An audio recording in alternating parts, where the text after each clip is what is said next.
52 साल तक कांग्रेस की सेवा करने वाले गुलाम नबी आजाद ने जम्मू में पहली रैली के दौरान कांग्रेस को जमकर कोसा और आजाद ने कांग्रेस को कंप्यूटर और ट्विटर से चलने वाली पार्टी करार दे दिया। तो तिलमिलाई कांग्रेस ने गुलाम नबी को भारतीय जनता पार्टी की बी टीम बताकर पलटवार किया। अब कांग्रेस ने यहां तक कह दिया कि आजाद साहब पीएम मोदी के आंसुओं का कर्ज उतार रहे हैं।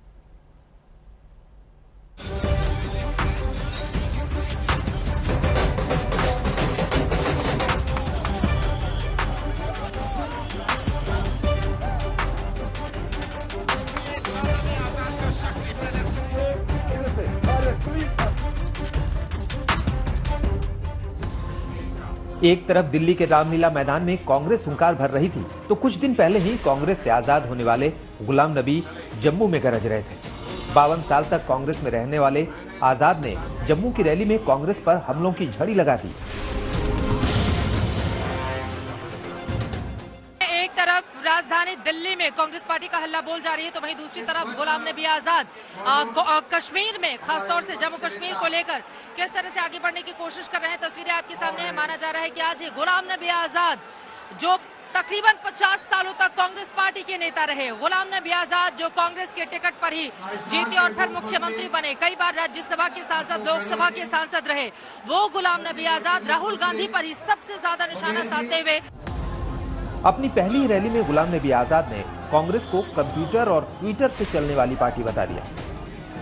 मुझे किसी भी आदमी का दिल्ली से घर में कंप्यूटर चलाने वाले का और गलत मैसेज लोगों को भेजने का,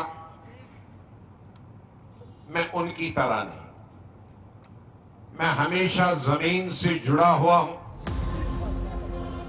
गुलाम नबी ने जम्मू की रैली में कांग्रेस को पानी पी पी कर कोसा। उन्होंने कहा कि हमने अलग पार्टी बनाई तो कुछ लोग बौखला गए। उन्होंने कांग्रेस की बर्बादी की वजह भी बताई। न मैंने उन 3 साबका एमएलए और मिनिस्टर के बारे में एक शब्द इस्तेमाल किया, लेकिन उसके बावजूद भी मेरे सिर्फ अलग पार्टी बनाने पे वो बौखला गए। मैं क्या करूं?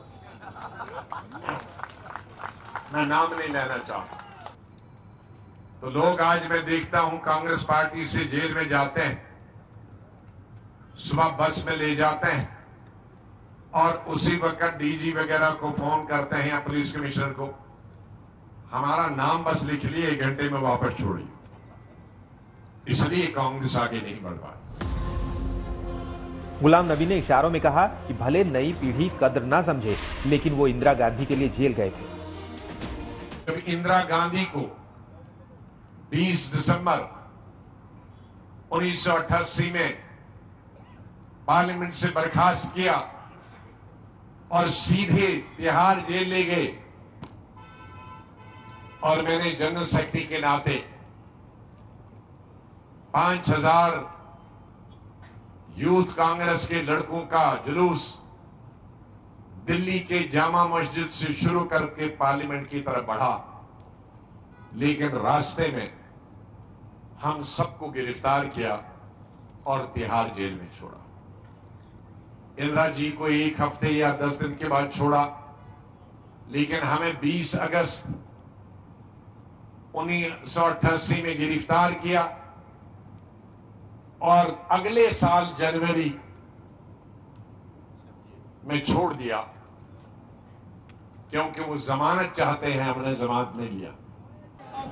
कांग्रेस गुलाम नबी आजाद के हमलों से बिफर गई। राज्यसभा सांसद इमरान प्रतापगढ़ी ने यहां तक कह दिया कि गुलाम साहब सरकार से डरे हुए हैं, जबकि हरीश रावत ने गुलाम नबी आजाद को बीजेपी की बी टीम करार दे दिया। आपका ये कहना है अगर कि आपके खून पसीने से कांग्रेस पार्टी बनी है, तो आपका भी वजूद कांग्रेस पार्टी से ही बना है। दोनों अगर एक दूसरे के पूरक हैं तो छोड़ के भाग क्यों रहे? कांग्रेस तो आपको भगा नहीं रही है, क्यों आप छोड़ के भाग रहे हैं? गलती आपकी है, मत जाइए। आपने पहले भी कहा था ये वक्त है जब ये वक्त है साथ खड़े होने का। ये वक्त राहुल गांधी जी के, कांग्रेस के, जनता के साथ खड़े होने का है। जो भागेगा वो फिर कहीं ना कहीं डर रहा है, वो कहीं ना कहीं मोदी जी के आंसुओं का कर्ज उतार रहा है। कोई टिप्पणी नहीं करना चाहूंगा, क्योंकि वो भाजपा की भी टीम है। हम हम तो ए टीम से मुकाबले में ही, तो बी टीम। गुलाम नबी आजाद जब तक कांग्रेस में थे कांग्रेस में थे, लेकिन अब वो भाजपा की बी टीम। ये सच है कि कांग्रेस के भरोसेमंद सिपाही रहे गुलाम नबी जम्मू कश्मीर में कांग्रेस को बड़ा नुकसान पहुंचा सकते हैं और उनके हमलों से कांग्रेस नेता बैकफुट पर नजर आ रहे हैं। जम्मू से सुनील जी भट्ट के साथ आज तक। और इस बीच उत्तर प्रदेश के मैनपुरी से स्टेज पर अभिनय के दौरान एक कलाकार की मौत का वीडियो सामने आया है। गणेश मूर्ति पंडाल में यह कलाकार अचानक स्टेज पर जा गिरा और देखते ही देखते उसकी जान चली गई।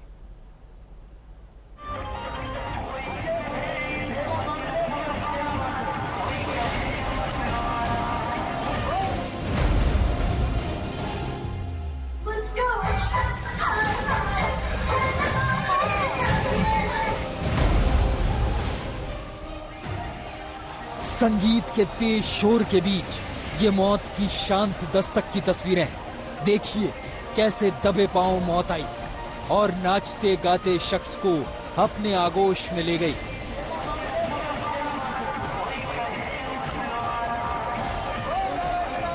मौके पर तमाम लोग मौजूद थे, लेकिन किसी को भी ये पता तक नहीं लगा कि जो शख्स उनके सामने चंद लम्हों पहले मौजूद था वो अब मौत की गिरफ्त में जा चुका है। ये तस्वीरें यूपी के मैनपुरी की है, जहां गणेश पूजा के दौरान एक शख्स हनुमान की वेशभूषा में भजन पर डांस कर रहा था। देखते ही देखते कलाकार अचानक ही स्टेज पर गिर गया।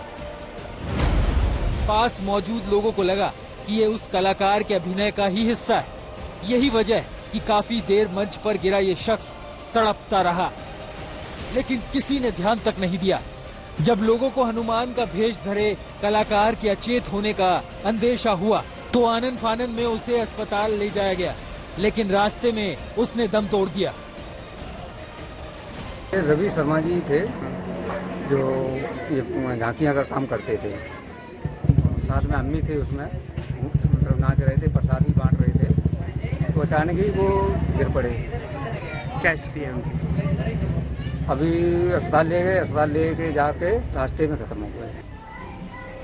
अचानक मौत की ऐसी ही तस्वीरें कुछ दिन पहले बरेली से आई थी, जहां पार्टी के दौरान एक शख्स गाने की धुन पर डांस कर रहा था। पार्टी में मौजूद लोग उनके डांस का लुत्फ उठा रहे थे कि अचानक उसका शरीर ढीला पड़ गया और देखते ही देखते वो मंच पर गिर गया।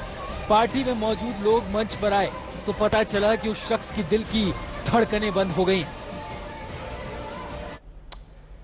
जहाँ तो जान है तो जहान है, वक्त और सावधान रहने की है।